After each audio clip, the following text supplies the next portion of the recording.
My guest today is a whisperer of rock, a time traveler who uses clues locked away in rocks, fossils, and landscapes to reveal the hidden mysteries and stories about ancient life on Earth. She helps people understand how our planet evolved, changed, and survived over 4.6 billion years, and how this knowledge can help us prepare for an uncertain future. In this episode, we spoke about the spiritual essence and energy rock carries, the way that rocks have formed over millions of years and why that's special, and the lessons they have to teach us about life itself. Enjoy the episode.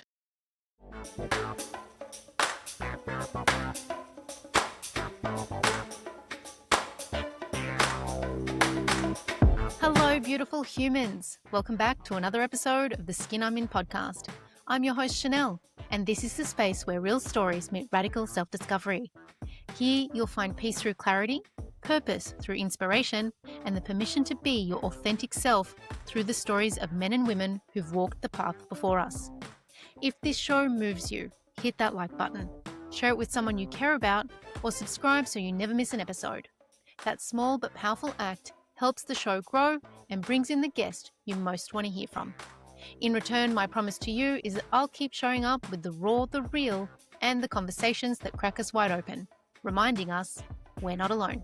So, let's dive in and find the light in the shadows together.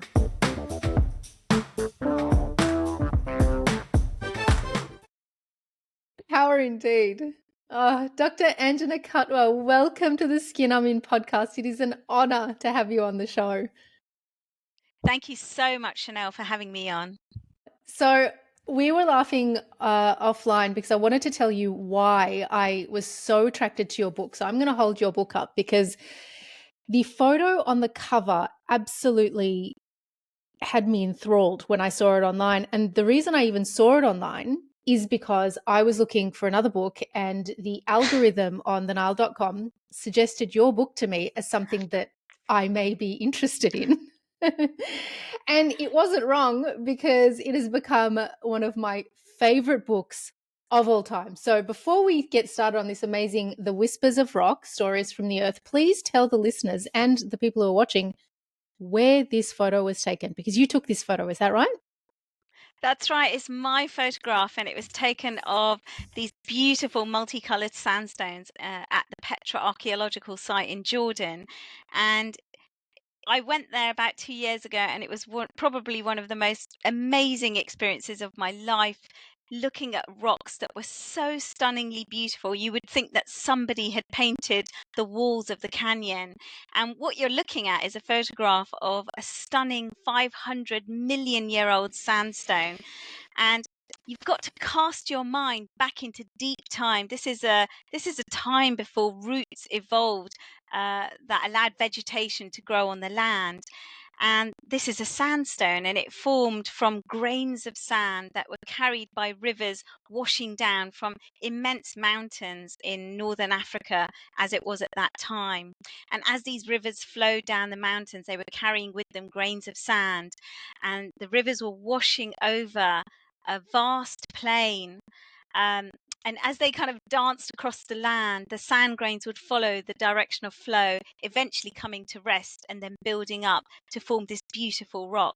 And then, much later, hundreds of millions of years later, there would be mineral rich groundwaters that would infiltrate and soak through that sandstone, leaving behind the minerals that would eventually cause this beautiful staining in the rock, the oranges, the blues, the yellows. It's actually extraordinary. You can't quite believe it when you see it with your own eyes. No, I absolutely can't believe that that's even a real photo, which is what I was thinking. And I had asked you, is that a real photo? And Petra Yes, is it one of is. those places that is probably my number one place to go. Petra is really, it should be on your bucket list. It's utterly gorgeous. It's absolutely beautiful because you can't quite believe there's so much grandeur created by human creativity in a place of such natural beauty. And it's the blending together of this ingenuity of how humans kind of engineered the landscape to live in such hostile conditions, but also respected the forms and the kind of the beauty of the natural environment, and that's why really struck me as an incredible place to visit. That's also one of the things that really stood out for me in your book, because you have such a poetic way to describe rock, which is something that a lot of people just think of as a non living thing. You really gave it life. And part of that was the stories of the tribes, the custodians of the land. Um, and you talk about their stories of these beautiful sites being gateways, portals to other dimensions, literal living witnesses of time itself. And that really, really moved me, the way that you described that. And I imagine that those kinds of stories were not embraced by the academic community, especially given that they would be challenging science as they know it, or as we know it, as we've been taught. How was that received by the community?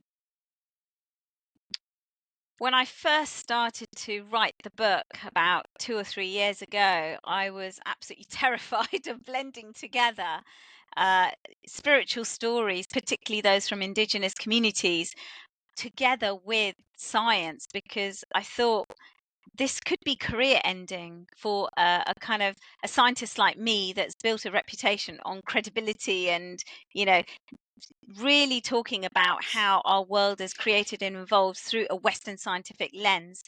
But for a long time, I had felt that that approach had really isolated people in a way that it hadn't really touched their hearts. I think the science has been amazing at bringing a sense of awe and wonder as to how we understand how the world is created, for example, plate tectonics and mountains and all sorts of things like that. But there was a sense of emotion missing for me, this sense of love with the landscape.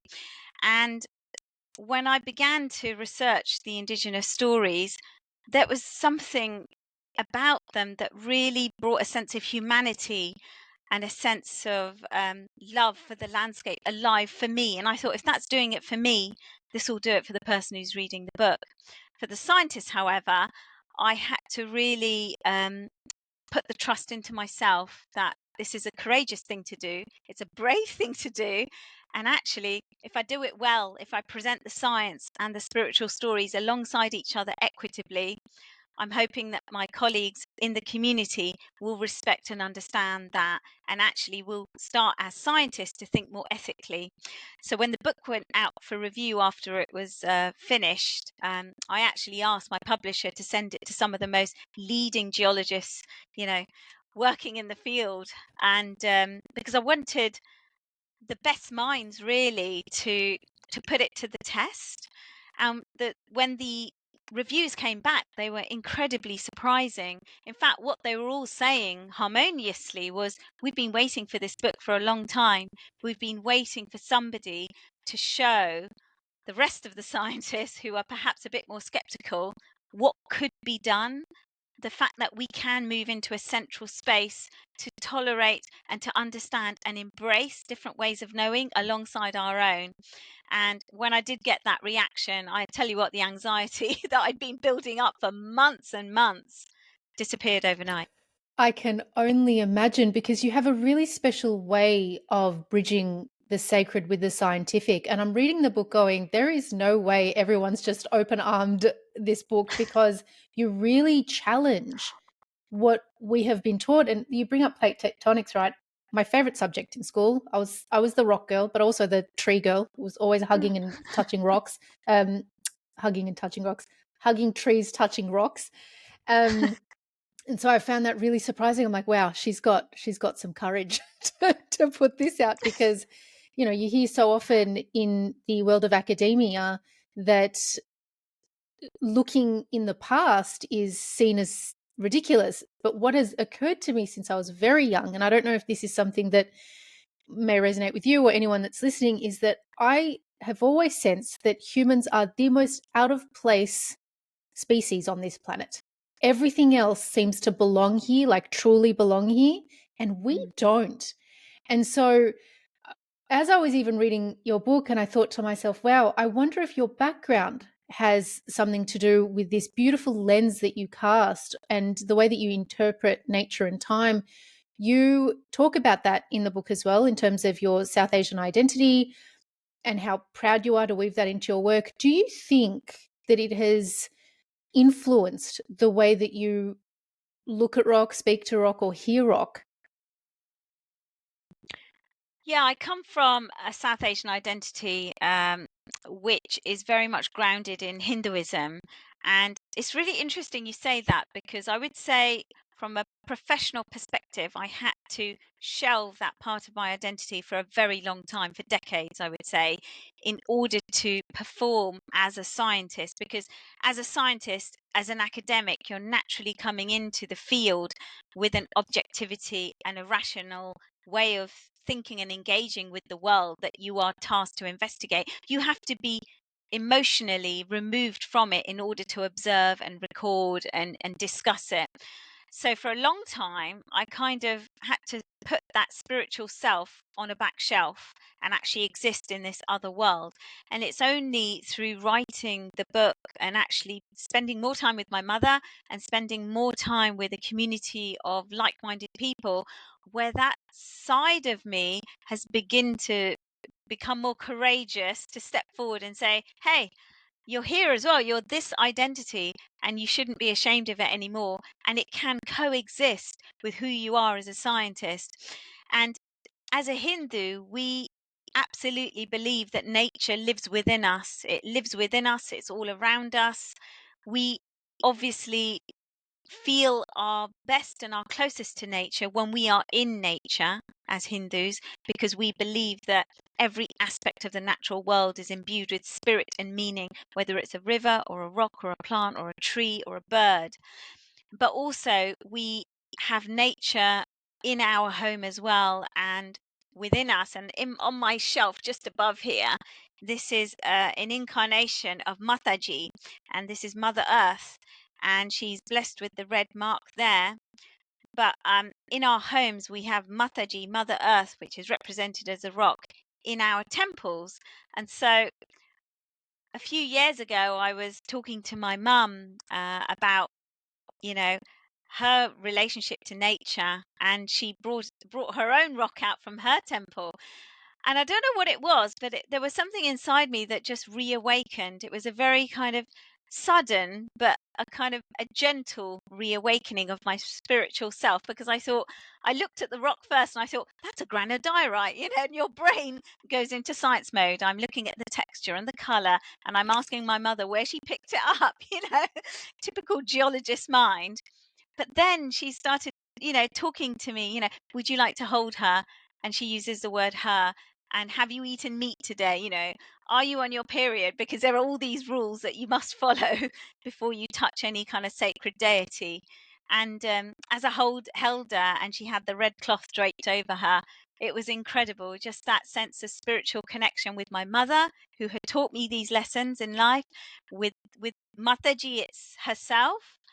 I just felt there's something, the barrier that I had put up between my scientific and spiritual self just dissolved away. It was a most extraordinary moment.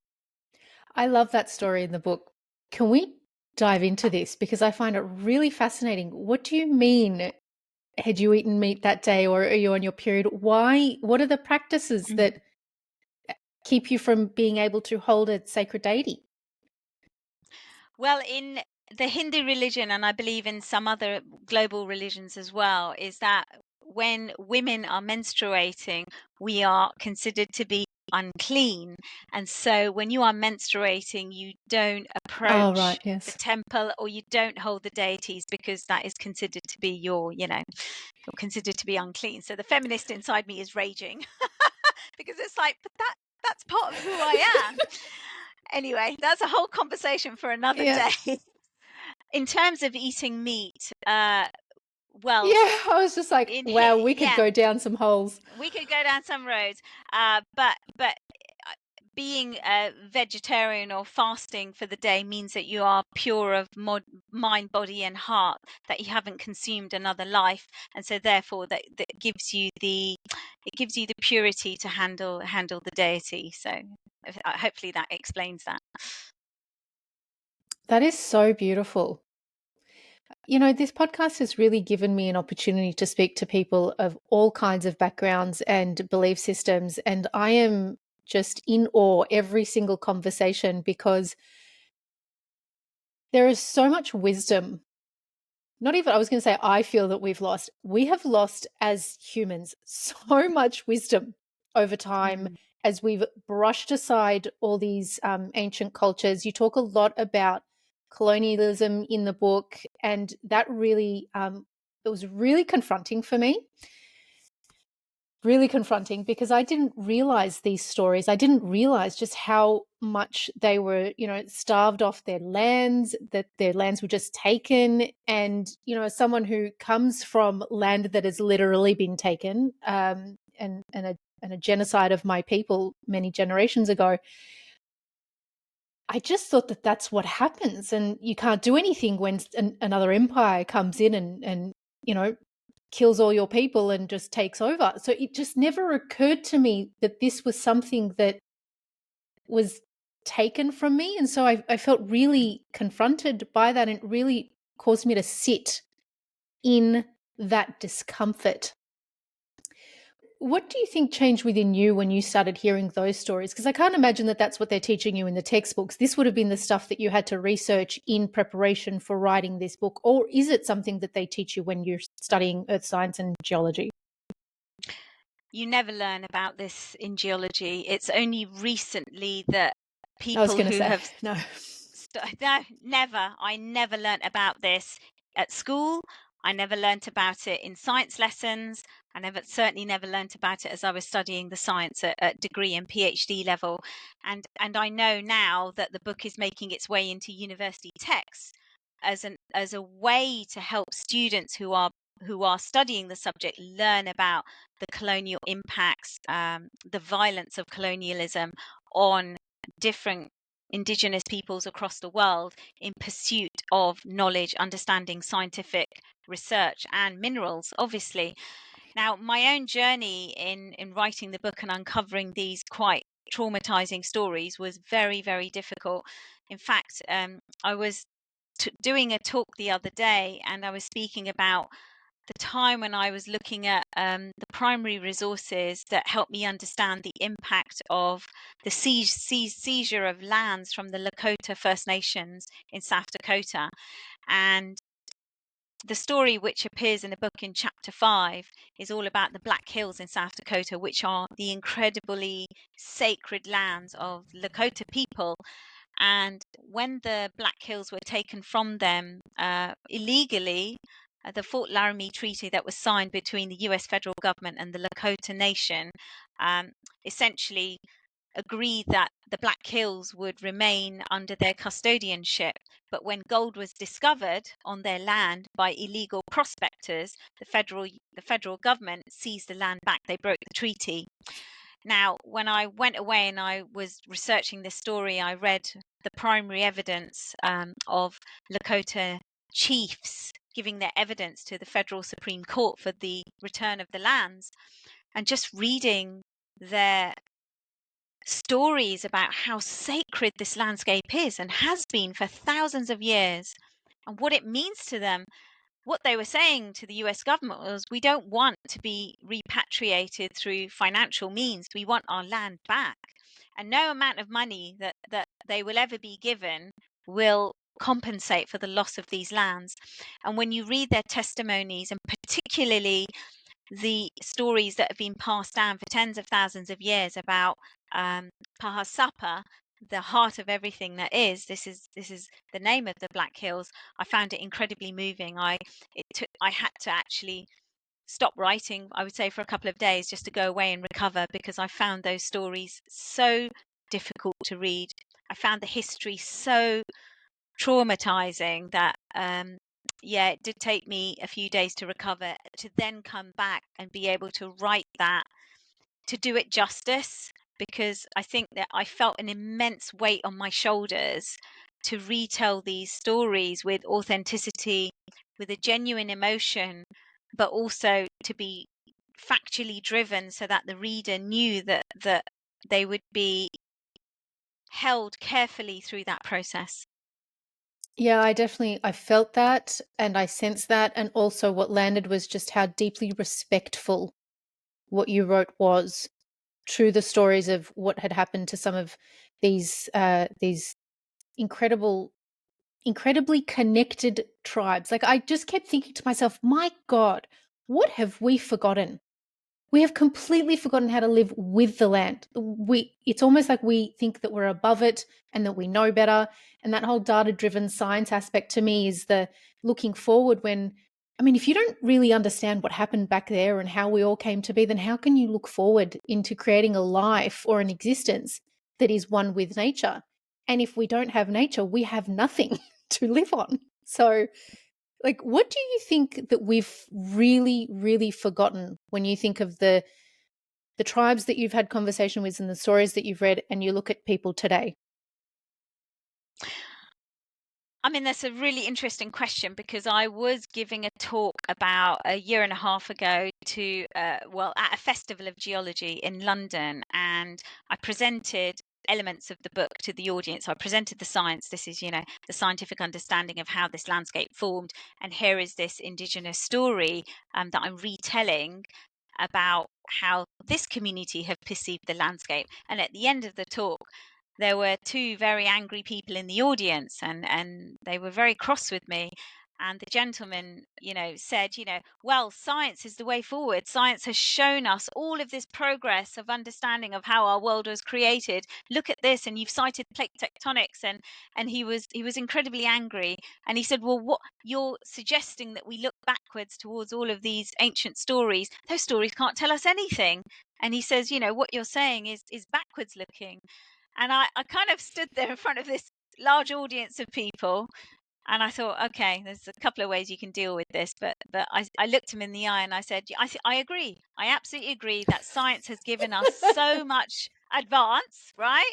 It's shown us how plate tectonics has helped us understand how our continents are where they are. It's given us so much, but it has all created the problems we are dealing with now. And let's look at climate change as an example. And I looked him in the eyes and said that.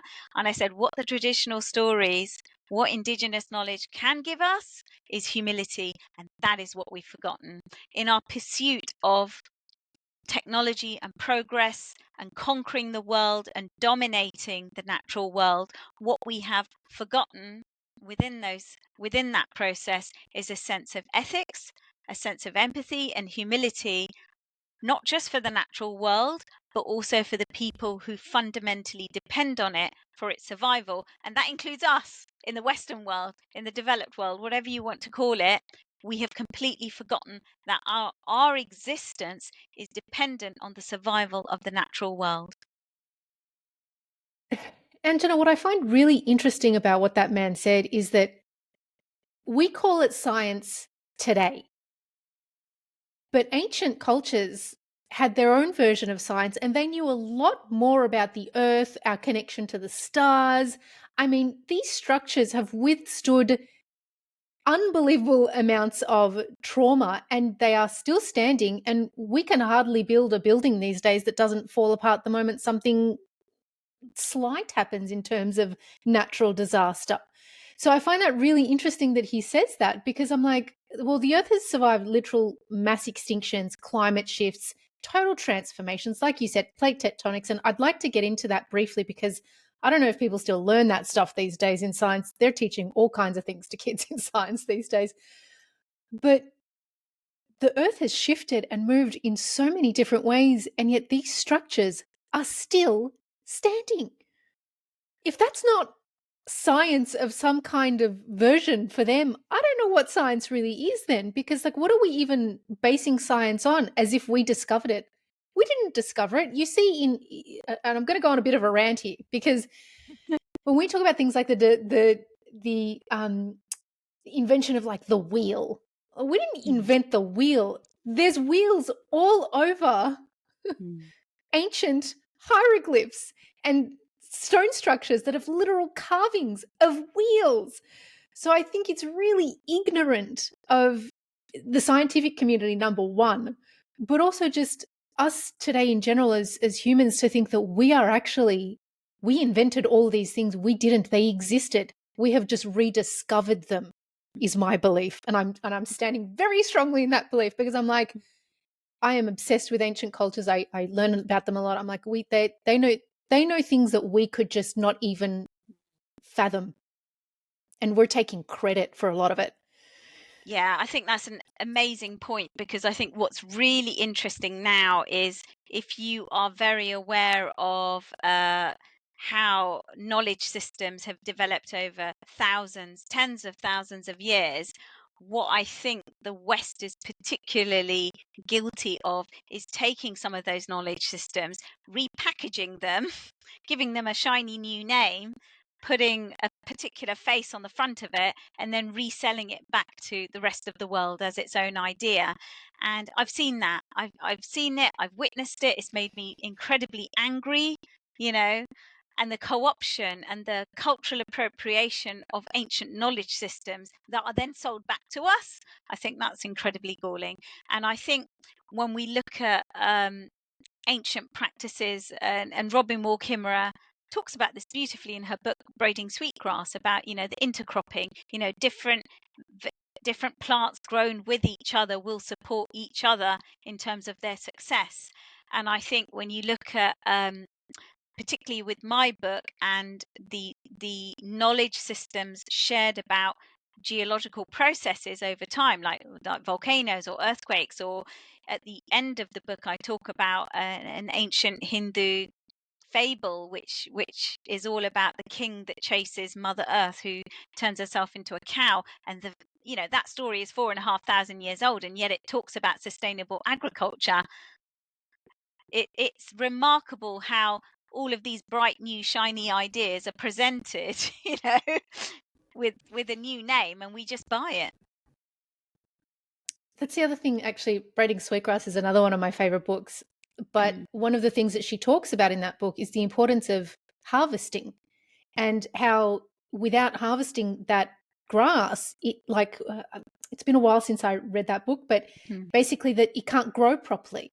But Mm. to be able to harvest and give back at the same time, and how she was teaching her students to do that during that process. And I was just like, you would think that this is a new way of thinking, and wow, we're so evolved as humans, but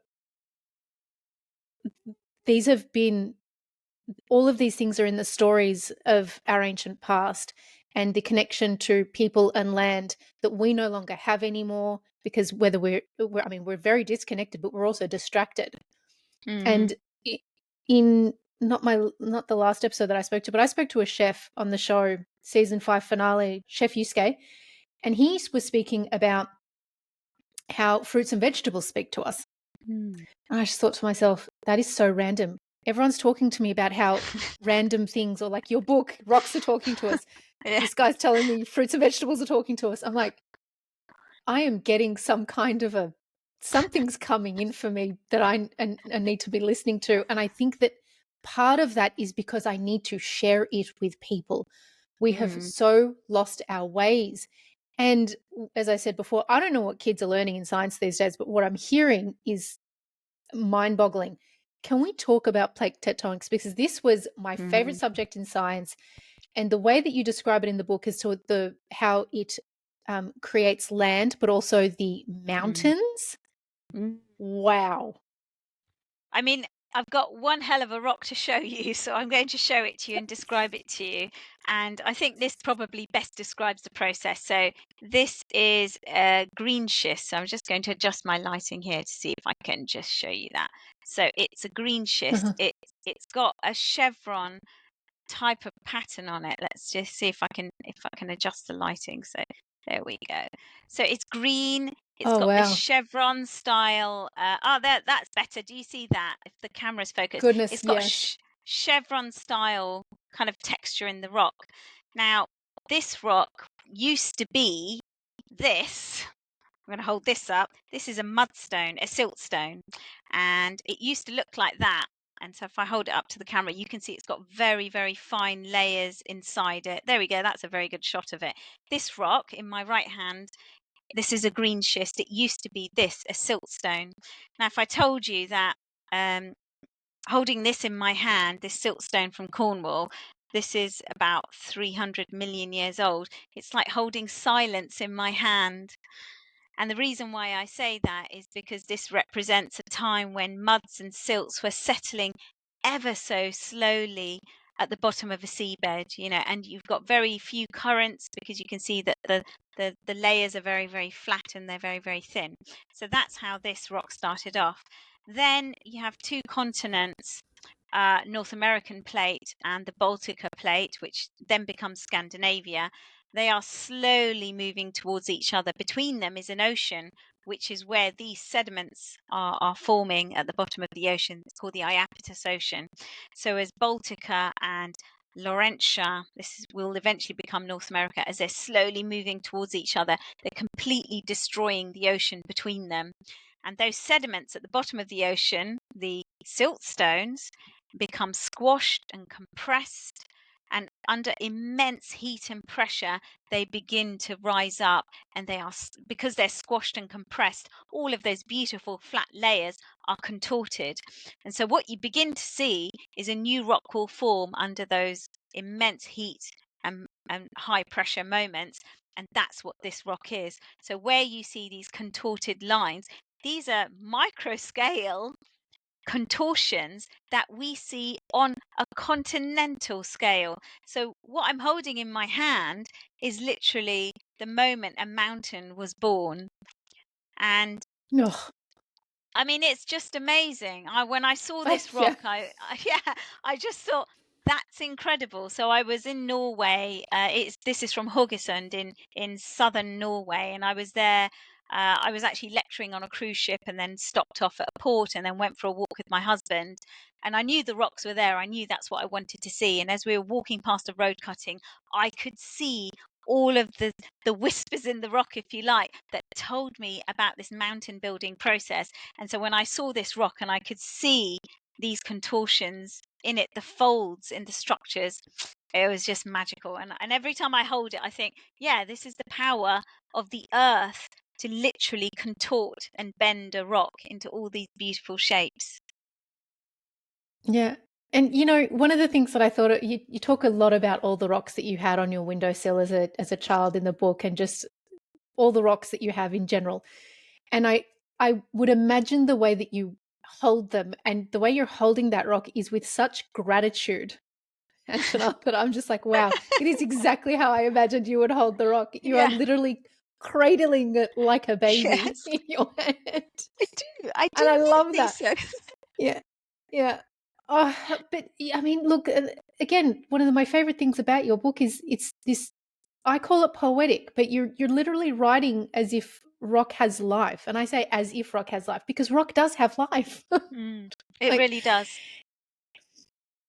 and so when we think of all the ancient structures around the globe, like the on Easter Island, the stones on Easter Island, the Stonehenge, all the Stonehenges across Europe, right? They're Mm. dotted all over the place. You've been to some of these places. What has been the most standout for you?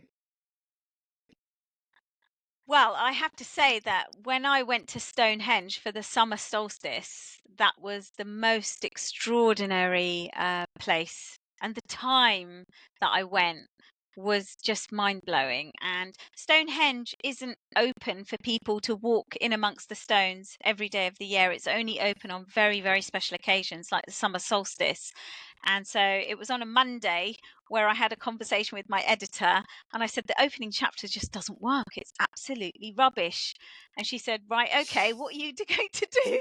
And I said, well, it's the summer solstice on Friday, so I might go there and open the book with that experience. Because I said to my editor, I said, Stonehenge are probably some of the most famous standing stones in the world. And I'm really interested in geologically their origins, because people have been talking about the blue stones and the sarsen stones for a very, very long time. So I thought, wouldn't it be interesting to put a different slant on Stonehenge, a geological slant? And so I kind of made my plans on Monday. On Tuesday, Just Stop Oil, which is a campaign group in the UK that campaigns for the reduction, or essentially the withdrawal of the use of fossil fuels, they sprayed the stones of Stonehenge orange with orange dyed cornflower on the Tuesday, and there was a huge reaction across the world to that. Um, I also had a moment on social media where I spoke about this and what it meant to me. I was incredibly upset by that action. I understood why they were doing it, and I agree with their principles that we should reduce our reliance on fossil fuels. But the vandalism of Stonehenge just felt very wrong for me. And then on Twitter, people went a bit crazy and kind of had a bit of a pile on, about 800 people calling me an idiot because I was sticking up for the stones essentially. So it really showed me, it was bonkers. It was like, okay, so I'm defending the stones, but people are really angry about me defending the stones. And because what I was saying was actually these stones are alive for some people. They are imbued with spirit, they're imbued with meaning. And by spraying them with this orange cornflower, what you're doing is you're offending quite a gentle group of people who believe in animacy in nature, who believe in these beautiful landscapes that were curated for reasons we don't quite know, but we know that there was a link between the land and the celestial sphere. So anyway, I went to Stonehenge on Friday because they opened it back up again, and it was extraordinary because I was there amongst 6,000 other people who were there to celebrate the stones, and I was watching people hug the stones and put their hands on them and dance on them. Anything goes on that day. I don't think the police are worried. It was quite extraordinary. And but you're in that moment and you're watching the sunrise, because my poor husband had to drop me off at 3 o'clock in the morning to get there for the sunrise, and I was there amongst a throng of people in that inner circle of the stones. It's quite a unique experience. And you're watching the sunrise and it's peeping through the outer circle. There's nothing else quite like it on earth. And at once you feel this immense wisdom of the ancestors that have gone before you, that have also stood there at that moment. I know as a geologist, I know that the rocks are millions of years old, that they have their own wisdom. And for some reason, on that day, when you're standing there on that special moment, all of those knowledge systems just came together for me. The ancient wisdom of the rocks that were formed, the Sarsens were formed about 40 million years ago. You've got our ancestors that created this beautiful stone circle to celebrate the land and the celestial sphere. And then there are all of us there celebrating this wonderful moment of just being as one and celebrating nature. And I have to say, that was the most extraordinary experience I've had. I was gritting my teeth when you were talking about having sprayed cornflower on these rocks. And the reason it's interesting that it was just so visceral for me, because I just thought to myself instinctively when you said that, because I didn't know that, right? Was we have no idea what those stones are capable of, what their energy structure is, what frequency they emit, what they absorb, and we're putting something on it that is really foreign to that rock in a statement that makes sense to us as humans, but really doesn't make sense. Like there could have been another way that we could have tried to get our point across, rather than doing that to stones, of which, in my conversations, I had a frequency healer on the show who was explaining the way that Stonehenge has been, the way that the rocks have been laid out means that the person standing in the center at a very particular time would receive healing through those stones, through frequencies that they play. And I'm like, what do you mean? And so it seems really ignorant to me to want to make a statement by spraying them when we have no idea what that does to the frequency or the energy of the stone. Isn't that common sense, Angela?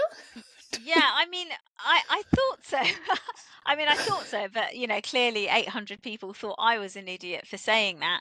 I think for me, it was just this bizarre relationship, not a bizarre relationship. I guess for me, it was this point proven that Just Stop Oil, who have a very valid point of we must reduce our reliance on fossil fuels, and I absolutely agree with that. But by spraying the standing stones of Stonehenge orange, and in their statement they describe the stones as inert. So what they say is the geology, or rocks essentially in our world are inert, and they stand still for time eternal. But they were talking about climate policy needs to change and adapt with what we're experiencing now. And the irony there is that through Just Stop Oil seeing the stones as inert and lifeless, that then gives validation to others who wish to exploit geological resources, minerals such as coal, oil, and gas for economic purposes. Because the minute we begin to place nature into a space where it's economically viable to exploit, it has no life, it has no purpose, it makes it easier to do that. When we're looking into the eyes of a creature, or you're looking at a tree that is alive and changes every year, it's harder, isn't it, to chop it down, or it's harder to exploit it and kill it. But if you are labeling rocks as inert and lifeless, they become easier to dynamite out of the side of a mountain, or to crush into a resource. And by Just Stop Oil saying that they were inert, inadvertently they're falling into the same trap. I just think that is so ignorant of humans to even think that way, because I think if the earth could speak to us, she would tell a very different story about how we're treating her. And Hmm. I would love to know, in all the years you have been working with rock, being grateful for rock, speaking to rock, hearing the whispers of rock, have you come across any wisdom or downloads of your own that has come directly from rock as to the ways that we could rebuild our relationship with the earth in any kind of way? Yeah, I've had some pretty tough times in my life. And luckily, I live in one of the most beautiful parts of the country. I live, 20, 30 minutes from the Jurassic Coast.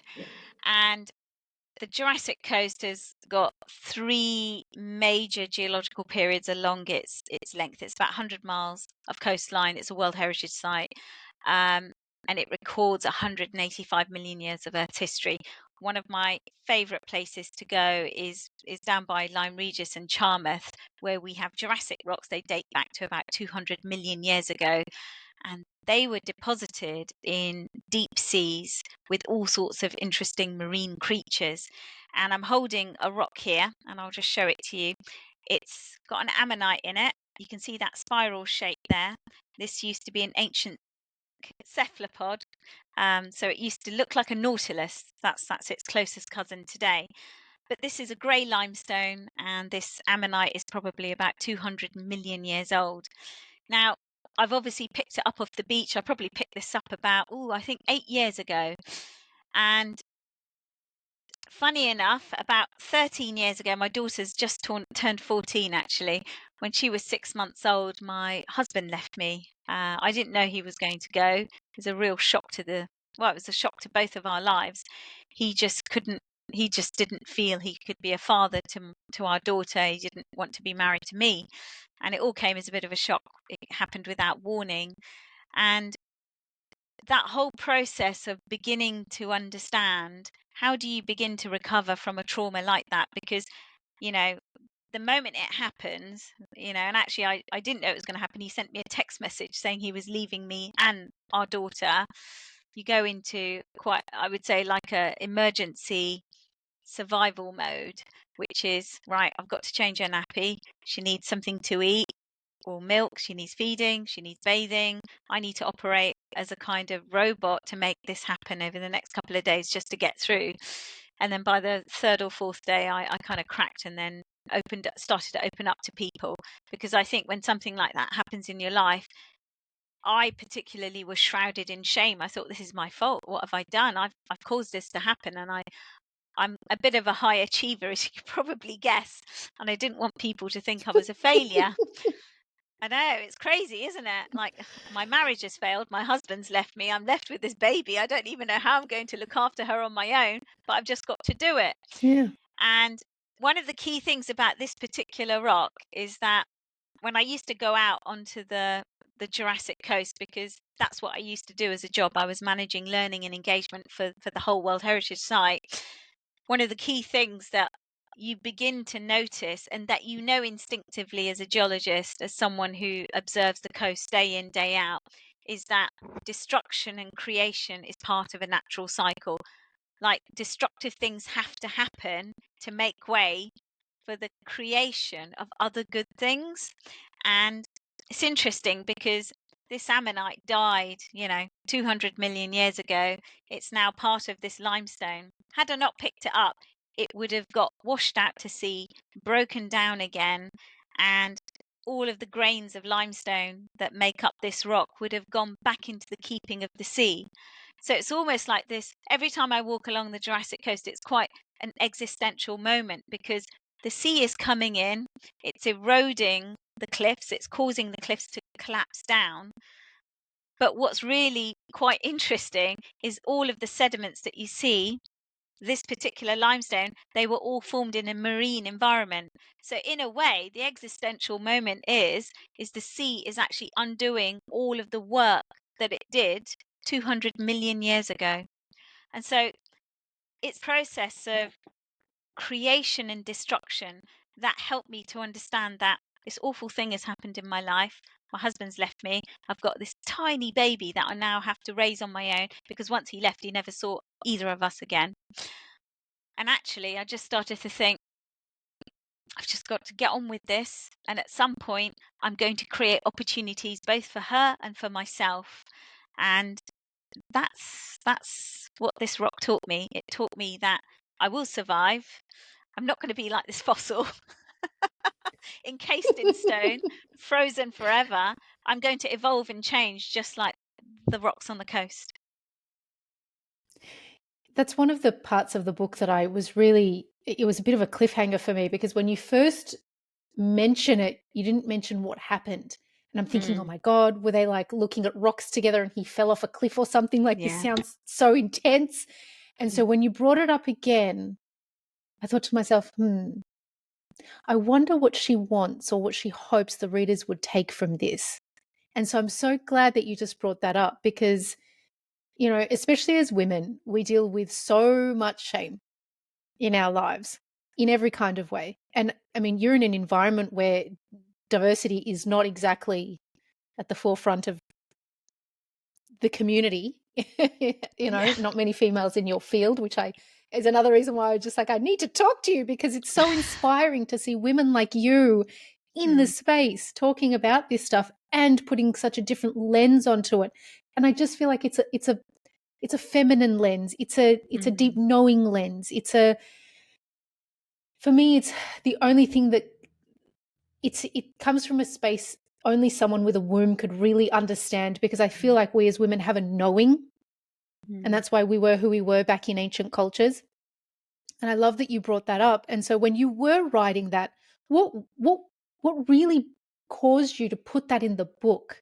Like, I get it the way that you've explained it now, but it is a really intimate part of your life that you share. So why put it in the context of a book that's about science and deep time?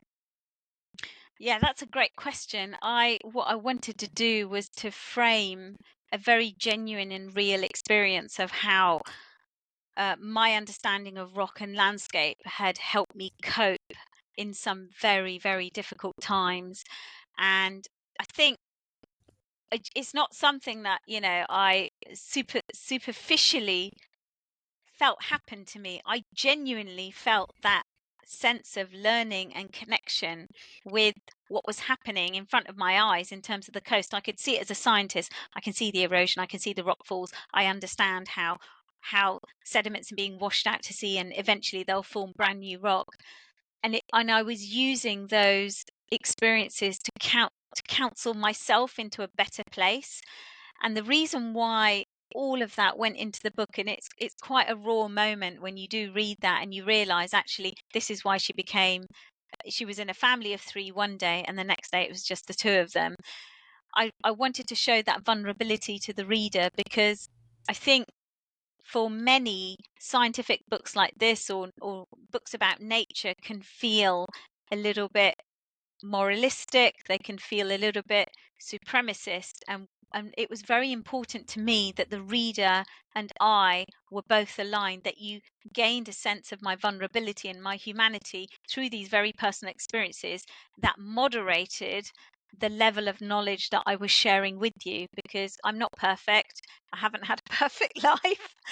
And I think through showing that sense of vulnerability, it also helps the reader to step into a space to understand the trauma and the vulnerability of other people across the world who have experienced other traumas. So, through showcasing my own story and the tragedies that have happened to me, I felt like it was aligned with kind of talking about tragedies that had happened to other people across the world.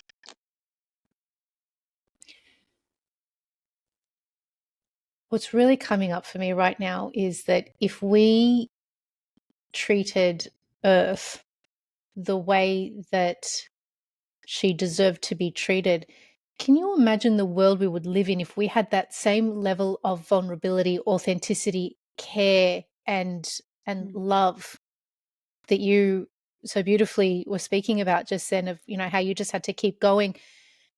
I feel like she's just always keeping on going because of everything that we do, and she continually heals herself. She makes new rocks, she breaks down new rocks. Like, Mm. we literally have nothing on Earth. We have nothing on her. She will get rid of us in a minute. It's so Yeah, easy, but she doesn't. She's very yeah, forgiving. yeah. And I'm sitting here listening to you and just thinking, this is beautiful. I think you've used the word love, and I think that is the critical word that defines this book. It is a love story. And I've just had Yeah. a review come out in New Scientist, and the reviewer called it a very sensual book. It is a love story, and it is very sensual in the sense of how I feel about rocks. And what I think is quite extraordinary is that everybody can have that experience, because wherever you are on earth, unlike water, there is always going to be a rock near you. It might be modified, it might be polished, or it might be very raw. You might be on a beach somewhere and holding a pebble or looking at a cliff. And what's remarkable is that once you can begin to put all of those knowledge systems together within yourself, so you have a little bit of the science, you have a little bit of traditional knowledge, what you begin to sense is deep time, but also your own moment in time. And I'll use this as an example. Someone asked me the other day, if you were to go out to a special place across the world, to feel rocks and to understand processes that are forming rocks today, where would you go? And of course, people expect something like a volcanic eruption. I mean, why wouldn't you? They are absolutely spectacular. And volcanic eruptions allow us to see rocks forming in real time. In real time. I mean, that's an extraordinary experience. I've seen that. It is amazing. However, what what I responded with was, actually, I'd go to a desert. I'd go to a desert with sand dunes. And again, I was in the Wadi Rum in Jordan a couple of years ago, and desert as far as the eye can see. And the reason why I choose that is because there are sand grains being gently blown by the wind across the surface of the sand dune. The grains are rolling across the surface of the sand dune, and the wind is doing that. And the wind is caressing my cheek and it's touching my hair. And I can take that memory and I can take that experience back to where I live in the UK, because I can travel to different parts of the country and I can lay my hand on a sandstone. For example, I was up in Liverpool a couple of months ago. I can lay my hand on a sandstone of a building in Liverpool, and that sandstone is, what, 300 million years old. I can see these strange stripes in the rock. You know what those stripes are? They are ancient sand grains that once were blown by an ancient wind across the surface of a sand dune. But that very moment, that transient moment of that sand grain rolling, has been captured for all time in that rock. And so when I lay my hand on that rock, I can imagine that ancient breath of wind moving and rolling that sand grain across the surface of the dune. But at that very same moment, I can feel the wind caress my cheek and it ruffles my hair and it connects me to the past. And that is what is utterly magical. about rocks, all of the rocks around you? I am so moved by the way that you just described that. Like, yes, the sandstone buildings. I didn't even think they're from somewhere ancient that this stuff had formed, and now they're buildings for us to, walk through. It's just, there's so much in what you just said that I'm absolutely inspired by. But also, I'd love to know, Angela, why is this work so important to you? Well, since a young age, I've always loved rocks, and I had a bit of an epiphany when I was 13 years old, and I talk about that in chapter 4, walking across ancient lava flows in southeastern Kenya. When you grow up as a curious oddity in your community, and then you become this person who is walking through life as somebody who really understands and deeply loves the stories that rocks tell us, and then you try to be a person, whether it's through television, because I do presenting on television and radio, but now I've written a book. When you are walking through that world and no one actually can see what you see, I have found that quite distressing at times. I found it puzzling, and I've taken on the challenge of helping people to step into that world, and that's why it matters to me, because they are the underdogs of the natural world. These rocks, and I've got so many on my desk, I could hold them all here. Look, I here can they all imagine. are. Look, here they all are. Um, they are the underdogs of the natural world. They are so overlooked.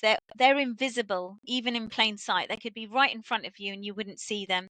And I've seen myself over the last 25 years of my professional career as this person that is speaking up for them. And I want, I hope that people will come away from reading the book loving rocks and landscapes in the same way that I do, that they see them as these incredible keepers of our knowledge, of our life experiences, of our planet's history. All of that is locked within their structures and their colors and their textures. It's up to us to see them. And if I could be that person that unlocks that door, I'm incredibly privileged to do so. What advice would you give then to young girls or even young boys that are, thinking of, or someone who, young boys and young girls don't listen to this podcast, but their parents do. So Mm. if someone who has a child who is interested in rocks or plant life or nature in the way that you were as a child, what advice would you give that parent in nurturing that within their children? That's that's a good question, because I did this with my daughter and it seems to be paying off. I think the key thing is to give them experiences in the outdoors that really connect them to what they are seeing and feeling and touching, to have your to introduce your child to very sensory experiences. And I think when my husband left, and I had this 6 month old baby that effectively I was going to have to raise on my own, one of my key survival strategies was just being in the outdoors with her, because there's only so much energy as a single parent that you can have with your child, and actually you do need to just switch your brain off, because I was very traumatized. I was trying to cope with everything that life was throwing at me. Quite often what we would do would we would go to the beach. She was probably, 1 years old, 1.5 years old, and I'd just sit her down on the shingle and then sit down next to her and quietly have my mental health breakdown. But she would be just with her, you know what I mean? And you're just like, I'm just going to look out over the sea just for 5 minutes because my life is falling apart. And little, my daughter should be 1 years old. She could just about sit up. She'd be sitting there and kind of scrabbling around and grabbing at the rocks and the pebbles and the shells. And it's okay. And it's okay not to have a phone in front of her. I mean, in those days, 14 years ago, it wasn't about putting a phone in front of your child's No. face. She was sitting on the beach, her little hands would be scrabbling around and picking up shells and rocks and throwing them or putting them in her mouth or whatever it would be. But it was okay. And I thought, this is okay. I can do this. And also, you can do this. It's okay for you to have these experiences of touching seaweed or sand and it getting in under your fingernails or in your toes. That is what children need. They need those sensory experiences of what the natural world feels like. And the more you can give your child the opportunity to have those experiences, I don't think you need to be in a beach. You could be in your local park.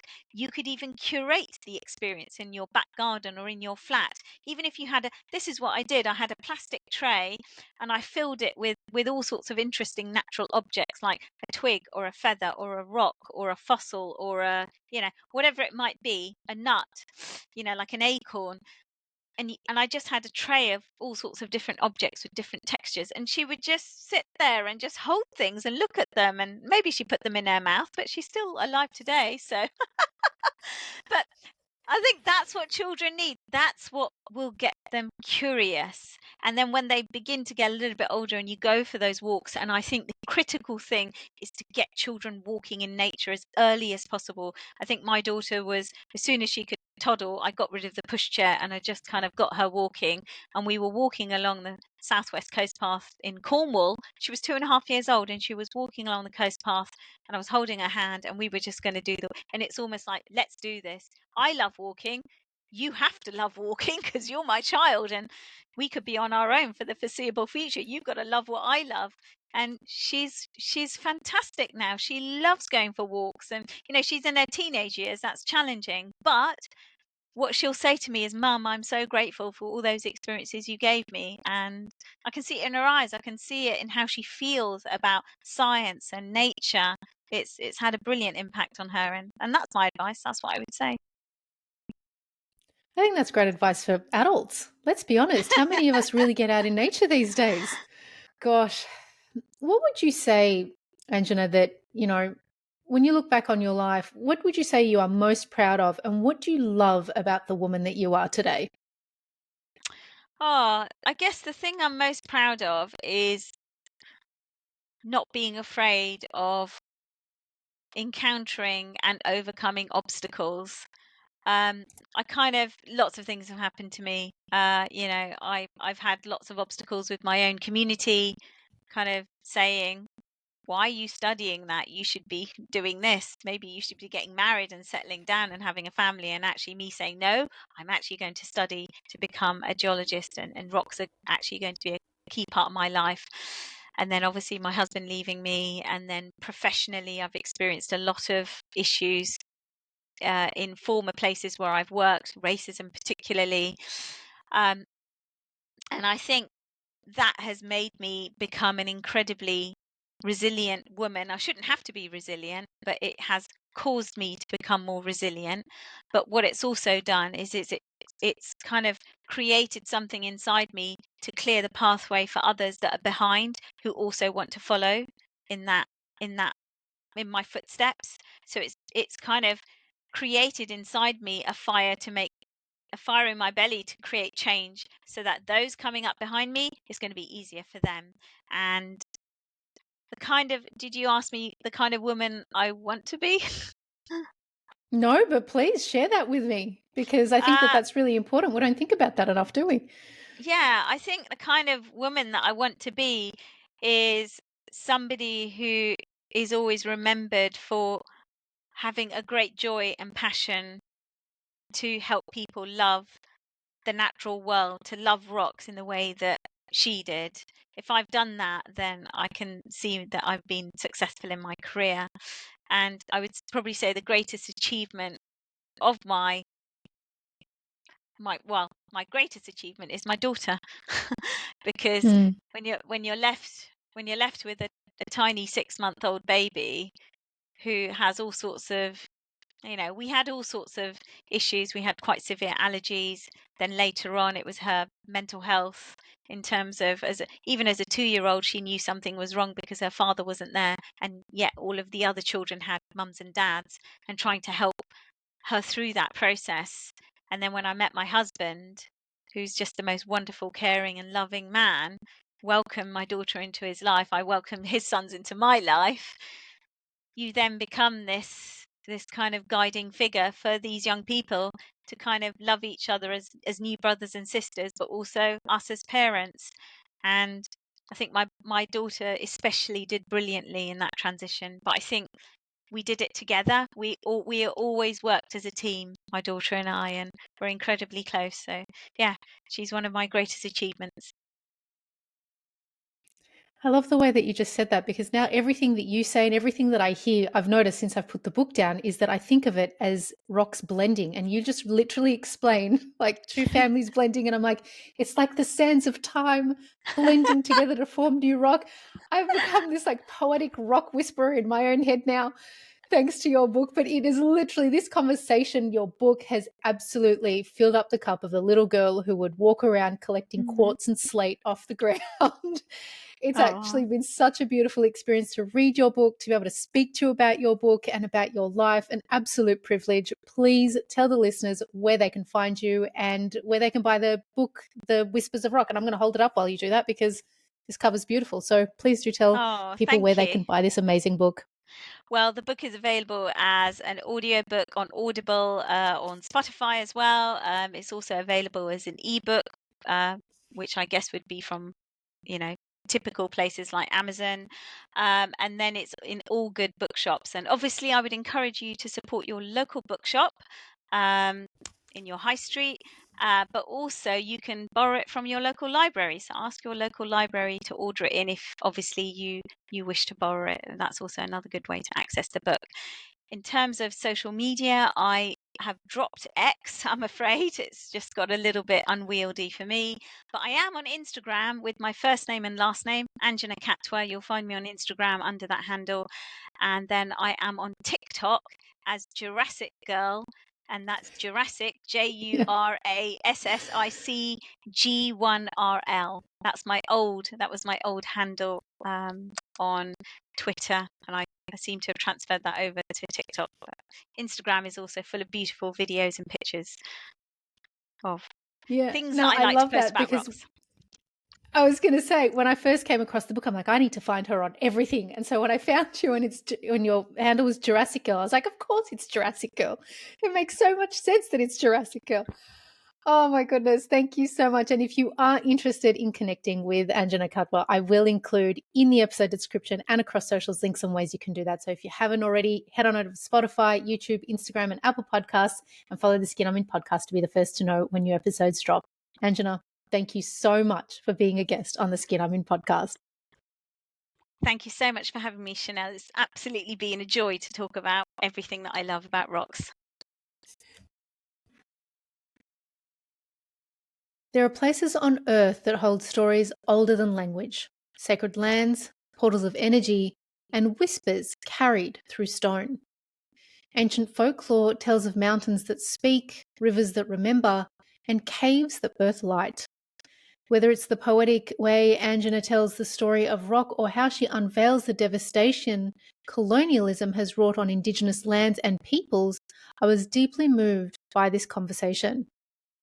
The Whispers of Rock gave me a glimpse into a world I'd never before seen, and in many respects told stories I had never heard.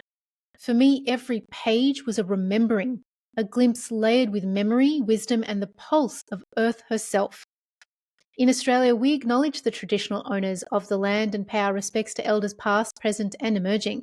Yet for me, that acknowledgement has always felt distant, not out of apathy, but because of my own disconnection. As someone displaced from her ancestral lands as a child, and so as my family, I've carried a sense of rootlessness that runs deeper than geography. War, genocide, and exile tore my lineage from its soil. But that wound, I've come to realize, isn't mine alone. It's been passed down through my DNA, but so has the remembering. Modern life has severed so many of us from the land that birthed us, the language that shaped us, and the stories that once helped us remember who we are. There are countries and people at war right now, fighting over borders drawn by human hands, not by spirit. As Anjana and I spoke about, we've forgotten our origin story, that we are not separate from Earth, but we are the truest expressions of her. And so to fight over land is an ignorant expression of our disconnection, a war not just against one another, but against the very source that sustains us. The earth does not belong to us. We belong to her. When we harm her, we harm ourselves. So to think of rock as lifeless is to forget that we are made of the same minerals, the same dust, the same memory. Rock is life, the first witness, the original archive. Without it, there would be no ground to stand on, no mountain to climb, no evolution to unfold, no greater source to extract important information from about our past and how we came to be here. Maybe that's the whisper we're being called to hear again, that the earth is alive, and because of her, so are we. And perhaps the invitation isn't just to save the earth, but to remember we are part of her, to walk with reverence again, in gratitude, in presence, in love. Because in that remembrance, we save her, and she saves us.